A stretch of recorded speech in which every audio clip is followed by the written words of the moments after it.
Sa barangay Mahinahon, kilala si Aling Cora bilang isang mayamang byuda na may isang anak na si Lisa. Dahil sa kanyang yaman, madalas maging mapagmataas si Aling Cora sa ibang tao sa kanilang barangay. Isang araw, habang naglalakad sina Aling Cora at Lisa, nakita nila ang ilang mga bata na naglalaro sa putikan. "Lisa, huwag kang lalapit diyan. Madudumihan ka lang ng mga batang iyan," sabi ni Aling Cora, habang hinila palayo ang anak. "Ngunit inay, mukha naman silang masaya," sagot ni Lisa na may bakas ng pagtataka. Sa paaralan, si Lisa ay naging kaibigan ng isang mahirap na batang babae na si Ana. Nalaman ito ni Aling Cora at hindi siya natuwa. "Lisa, hindi mo dapat pinapansin ang mga batang iyan. Iba ang mga estado nila sa buhay," mariing sabi ni Aling Cora. Ngunit hindi sumang-ayon si Lisa. "Inay, mabait po si Ana. Hindi naman po mahalaga ang yaman para maging magkaibigan." Isang gabi, nasunog ang bahay ni Aling Cora dahil sa isang aksidente. Nawalan sila ng lahat-lahat.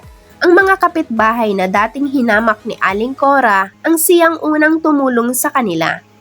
Sa gitna ng kanilang kahirapan, si Ana at ang kanyang pamilya ang nag-alok ng tulong at kanlungan kay Aling Cora at Lisa.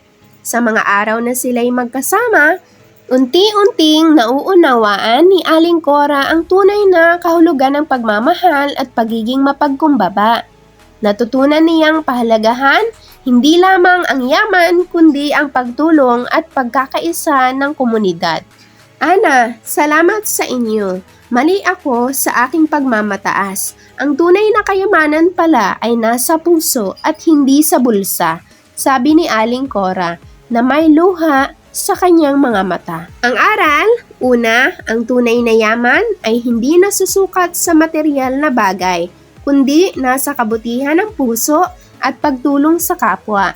Pangalawa, hindi dapat hinuhusgahan ang tao base sa kanilang katayuan sa buhay.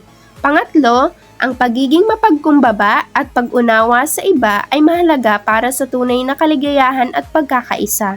Pang-apat, sa oras ng kagipitan, ang tunay na pagkatao ng isang individual ay nasusubok at doon lumilitaw ang tunay na kayamanan ng pagmamahalan.